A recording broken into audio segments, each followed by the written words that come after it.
hello' কণীহঁত মই আইমা পালোহি দেই তোমালোকৰ সাধুঘৰ এয়া আজি আকৌ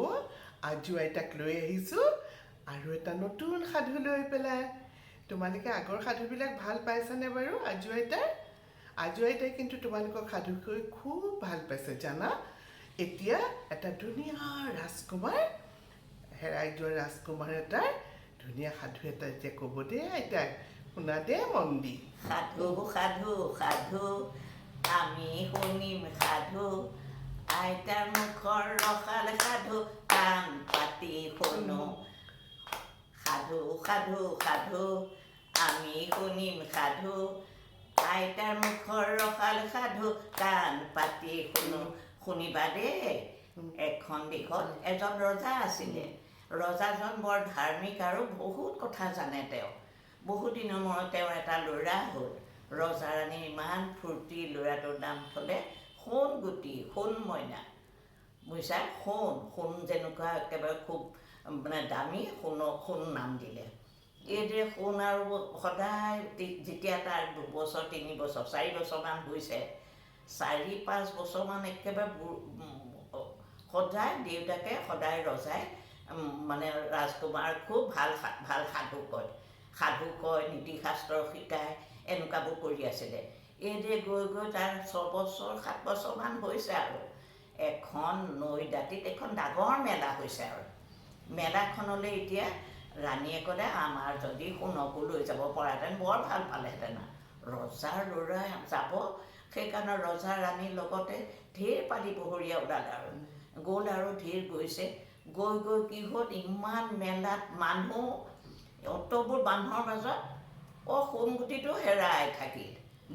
থাকিলে আৰু নেপালে বিচাৰি আৰু ইপিনে ৰজা ৰাণী কান্দি কটা হুলস্থুল কিন্তু ৰাণী পগলাৰ নিচিনা হৈ গৈছে ৰজা কিন্তু একদম স্থিৰ হৈ আছে আৰু তেওঁ সদায় নিজৰ কৰ্তব্যবোৰ কৰি আছে সদায় পূজা সেৱা মানে যাক যেনেকৈ এতিয়া ল'ৰাটো কি হ'ল ক'ব পাৰে না সোণগুটি গৈ পেলাই ক'ৰবাত এটা চুকত কান্দি কাটি বহি আছে তেনেকুৱাতে নৈ দাঁতিত যে থাকে কুমাৰবোৰ থাকে মাটিৰ কাম কৰা কুমাৰ মানে কাক কয় জানানে এই যিবিলাকে মাটিৰে কলহ বনায় মাটিৰ পাত্ৰ বনায় টাববিলাক বনায় সেই মাটিৰ বস্তু যোন মানুহে বনায় তেওঁলোকক কি বুলি কয় অসমীয়াত কুমাৰ বুলি কয় মাটিৰ বস্তু বনোৱা মানুহক কুমাৰ বুলি কয় কমল কুমাৰে পালে কমল কুমাৰৰ আকৌ ল'ৰা ছোৱালী নাই ঘৈণীয়েকজনী বৰ মৰমীয়াল কমল কুমাৰ বৰ মৰমীয়াল যদিও দুখীয়া ল'ৰাটোক যেতিয়া পালে সুধিলে এই সন্ধ্যালৈকে ইমান ধুনীয়া ল'ৰাটোক কাপোৰে কানি বৰ ডাঙৰ মানুহৰ ঘৰৰ ল'ৰা এইদৰে বুলি ক'লে তোমাৰ ল'ৰাটোৰ নাম সুধিলে তোমাৰ ল'ৰা নাম কি হেনো মোৰ নাম সোণ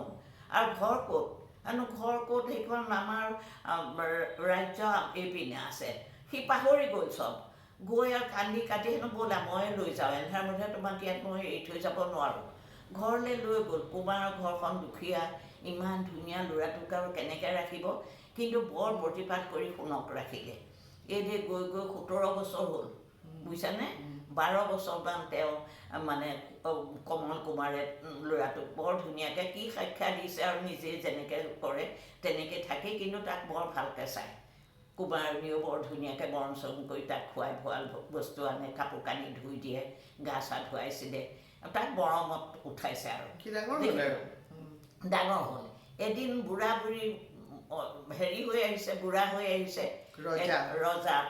ৰজাই তেতিয়া কি কৰিলে ক'বানে এটা ঘোষণা কৰি দিলে যে মই 17-18 বছৰীয়া ল'ৰাবোৰৰ এখন সভা পাতিছোঁ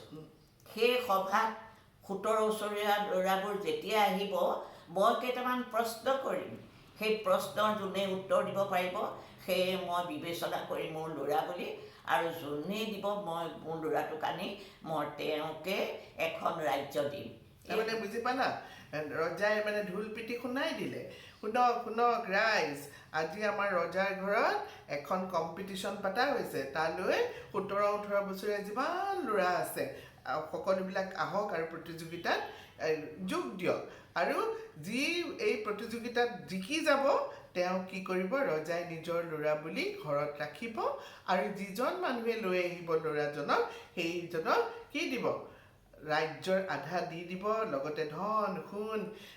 কাপোৰ কানি খোৱা বস্তু লগতে চাকৰি এটাও দি দিব তোমাৰ ৰজা ঘৰত গতিকে চব আহিলে আৰু আহিলে আৰু কমল কুমাৰো তাক লৈ আহিছে ধেৰ মানুহ আহিছে আহিলতে ৰজাই ঘোষণা কৰিলে আৰু একেবাৰে এই 4টা উত্তৰ এই কিতাপ মোক উত্তৰ দিব লাগিব 2টা প্ৰশ্নৰ উত্তৰ দিব লাগিব ক'লে চোৱা ভগৱানে 4 মুঠি প্ৰাণী ভগৱানে পঠিয়াই দিলে একেবাৰে দূৰৰ পৰা পঠিয়াই দিলে কি ক'ব পাৰেনে গজল গোটেইবোৰ গজল উৰণ বুৰণ ফুৰণ তাৰমানে 4বিধ তাৰমানে ভগৱানে প্ৰথমতে সৃষ্টিৰ হেৰি সময়ত কি পঠিয়াই দিলে 4বিধ প্ৰাণী পঠিয়াই দিলে ওপৰৰ পৰা পঠিয়াই দিলে পৃথিৱীলৈ আৰু সেই কি দিলে জানানে উৰণ দিলে গজল দিলে গমন দিলে আৰু বুৰণ দিলে তাৰমানে কি কোৱাচোন তেতিয়া সব ল'ৰাবিলাকক মাতিলে আৰু নহয় তেনেকে কোনেও ক'ব পৰা নাই কোনেও প্ৰশ্নৰ উত্তৰ দিব পৰা নাই তাৰপিছত এই কমল কুমাৰে যে ল'ৰাটোক লৈ গৈছিলে শুনক শুনে কৈছে মোৰ মনত পৰিছে এইটো মই কেতিয়াবাই শুনা কথা মোৰ ক'বৰ মন গৈছে তাৰপিছত ক'লে এই প্ৰাণীকেইটাৰ ভিতৰত 4টা প্ৰাণীৰ ভিতৰত কোন প্ৰাণীয়ে জন্ম হোৱাৰ পিছত 4টা ভৰিৰে খোজ কাঢ়ে তাৰপিছত 2টা ভৰিৰে খোজ কাঢ়ে তাৰপিছত 3টা ভৰিৰে খোজ কাঢ়ে প্ৰথমটো উত্তৰ দিব কোনেও দিব নোৱাৰিলে মই আধাই কৈ দিছোঁ আইতাৰ পৰা মই সুধিছোঁতোন সৰুতে সাধুটো তাৰপিছত কি হ'ল তোমাৰ সেই 4বিধ যে পঠিয়ালে সেই কিবিধ কি জীৱ এনেকৈ সুধিলে কোনেও পৰা নাই আৰু চবেই আহিছে আৰু চবেই কম্পিটিশ্যন জইন কৰিছে কোনেও কৰিব পৰা নাই তেতিয়া সোণৰ হঠাৎ মনত পৰিলে এই সৰুতে মই এইটো কথা শুনিছোঁ দেখোন ক'ৰবাত তেতিয়া সোণে ক'লে বোলে মই ক'ম এতিয়া হাত দাঙিলে ৰজাই মাতিলে কোৱাচোন কিনো এইকেইটা গমন উৰণ গজল আৰু বুৰণ কি কোৱাচোন তোমালোকে পাৰিবা জানো তাৰমানে কি জানা উৰণ হৈছে উৰি ফুৰা জীৱ চৰাই চিৰিকটি তাৰপিছত যিমানবিলাকে পাখি থকা বস্তু যোনে উৰিব পাৰে উৰি চিৰিঙা তোমাৰ পখিলা এই সকলোবিলাকক কি বুলি কয় উৰণ বুলি কয় আৰু তাৰপিছতটো হৈছে তোমাৰ গজল মানে কি কোৱাচোন গজালি ওলোৱা মাটিৰ তলত শিপাৰে সৈতে তাৰপিছত ওপৰলৈ উঠি আহে এইবিলাক হৈছে চব গছ বন ফুল সৰু সৰু বন চববিলাক যিবিলাকে গজালি ফল-মূলৰ গছ সেইবিলাক হৈছে তোমাৰ গজল এটা হৈছে তোমাৰ ভ্ৰমণ নে কি ক'লা গমন কোনবিলাক কোৱাচোন আমি জন্তুবিলাক যিবিলাকে খোজকাঢ়ি ঘূৰি ফুৰে খোজকাঢ়িব পাৰে গৰু ছাগলী হাতী ঘোঁৰা যিমান আছে মানুহ আমি চববিলাক হৈছে গমন আৰু এটা হৈছে বুৰণ মানে হৈছে পানীত বুৰ হৈ থকা আৰম্ভ কৰি পুঠি মাছলৈকে চব আৰু পুঠি মাছ বুলি নহয় কেঁকুৰা তোমাৰ যিমান আছে আজি বাৰু তোমালোকে ঘৰলৈ গৈ উৰণৰ কথা লিখিবা কিমান চৰাই আছে আৰু মাছৰ কথা লিখিবা দেই বাহঁতক দেখুৱাবা সেইটো প্ৰশ্নৰ উত্তৰ দিলে তাৰ পিছৰ প্ৰশ্নটো কি আছিলে তাৰপিছত ক'লে এই প্ৰাণীৰ 4টাৰ ভিতৰত কোন প্ৰাণীয়ে জন্ম হোৱাৰ পিছত 4টা ভৰিৰে খোজ কাঢ়ে তাৰপিছত ক'লে 2টা ভৰিৰে খোজ কাঢ়ে তাৰপিছত 3টা ভৰিৰে খোজ কাঢ়ে কোন জীৱ এই গোটেইকেইটাৰ ভিতৰত কোন জীৱই এনেকৈ খোজ কাঢ়ে এতিয়া চবেই আচৰিত হ'ল কেনেকৈ কোনেও নোৱাৰে ধনে হাত ঢাকি দিলে আকৌ ধন নহয় শুনে আকৌ হাত দাঙি দিলে শুনে হাত দাঙি দিয়াৰ লগে লগে তুমি কোৱা স্বৰ্গদেৱ মানুহ হেনো কেনেকৈ মানুহৰ 4টা ভৰি হ'ব আৰু কেনেকৈ 3টা ভৰি হ'ব তুমি কেনেকৈ জানিলা মই জানো নহয় মই সৰুতে শুনিছোঁ হেনো কোৱাচোন বাৰু 4টা চুচৰি যায় যে হাত দুখন কি বুলি ক'লে জানা সৰুতে কি হয় ক্ৰলিং কৰে বুলি যে কয় চুচৰে মানুহে কি কৰে সৰু সৰু বাচ্চা ল'ৰা ছোৱালীবিলাকৰ প্ৰথম কি হয় 4খন হাত দুটাও এনেকৈ দিয়ে ভৰিটো বেকা কৰি চুচৰি খোজকাঢ়ে হয় নহয় সেইটো হৈছে কেঁচুৱাতে তাৰপিছত ভৰি দুটাৰে এতিয়া আমি কেনেকৈ খোজকাঢ়ো দুখন লাহে লাহে লাহে লাহে কেঁচাটো থিয় হৈ দুখন ভৰিৰে খোজকাঢ়ে যিমান দিনলৈকে পাৰে দুখন ভৰিতে খোজকাঢ়ি থাকে লাহে লাহে যেতিয়া বৃদ্ধ অৱস্থা পায় আজু আইতাৰ নিচিনা আজু আইতাৰ অৱস্থা এতিয়া লাখুটি লোৱা নাই লম কিন্তু কেইদিনমানৰ পিছত হয়তো ল'ব লাগিব এই যে লাখুটিডাল লয় সেইটো হৈছে তিনিটা ভৰি হয়নে দুখন নিজৰ ভৰি আৰু এখন লাখুটি ভৰি লাখুটি এই গতিকে তেতিয়া ক'লে যেতিয়া শুনে ক'লে কথাষাৰ তেতিয়া ৰজাই মানে আচৰিত হ'ল হয় মোৰ এই ল'ৰাটোৱে মোৰ হ'ব তেতিয়া সোণক মাতি আনিলে সোণক দেখিলে এনেকৈ ভৰি হাত মাজি যদিও বেয়া হৈছে চেহেৰাটো তেওঁতো নিজৰ ল'ৰা চিনি পালে পাই পেলাই আৰু একেবাৰে ফূৰ্তিত শুনক এই মানে সৰুতে কৈছিলে শুনে সেইকাৰণেহে ক'ব পাৰিলে উত্তৰকেইটা সেইকাৰণে তোমালোকে যে এতিয়া আমি সাধুবিলাক কৈ আছো মই কৈ আছো আজু আইতাই কৈ আছে তোমালোকে এই সাধুবিলাক মনত ৰাখিবা দেই ডাঙৰ হ'লে বহুত কামত দিব তোমালোকেও আকৌ বেলেগক ক'বা হয় নহয় তেতিয়া ৰজাই কি কৰিলে সোণৰ লাডু হাতত পালো কমল কুমাৰক ৰাজ্য দিলো তেতিয়াই ঘোষণা কৰি দিলে সোণৰ লাড়ু হাতত পালো কমল কুমাৰক ৰাজ্য দিলো সোণৰ লাড়ু হাতত পালো কমল কুমাৰক ৰাজ্য দিলো এই বুলি কৈ পেলাই তেওঁ এনাউন্সমেণ্ট কৰি দিলে যে হয় এই ল'ৰাটোৱে মোৰ ল'ৰা আৰু কমল কুমাৰক মাতি আনিলে আনি পেলাই সুধিলে যে তুমি কোৱাচোন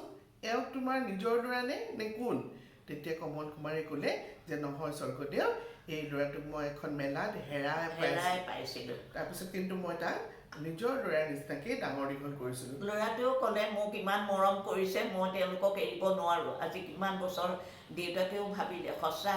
ইমান ধুনীয়াকৈ ল'ৰাটোক ৰাখিছে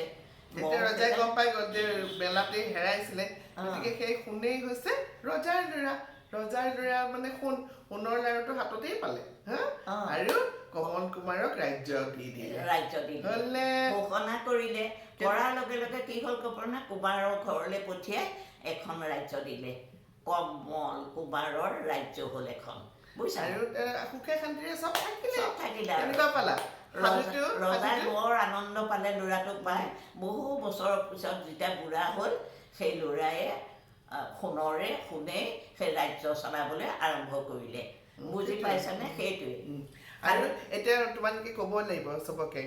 কেইবিধ প্ৰাণী আছে পৃথিৱীত কি আছে উৰণ তাৰপিছত ভ্ৰমণ তাৰপিছত গজল দেই গজল মানে গজালি ওলোৱা আৰু এটা হৈছে বুৰণ ক'ত থাকে পানীত থাকে গতিকে আমি আজি কেইটা শব্দ শিকিলোঁ অসমীয়া শব্দ আমি 4টা শিকিলোঁ হয়নে এইয়া আজিৰ কাৰণেহে শিকিবলৈ পালোঁ হয় নহয় আৰু মানুহনো কেনেকৈ খোজকাঢ়ে সৰুতে কেনেকুৱা ঠিক আছে আজিলৈ আহোঁ বাই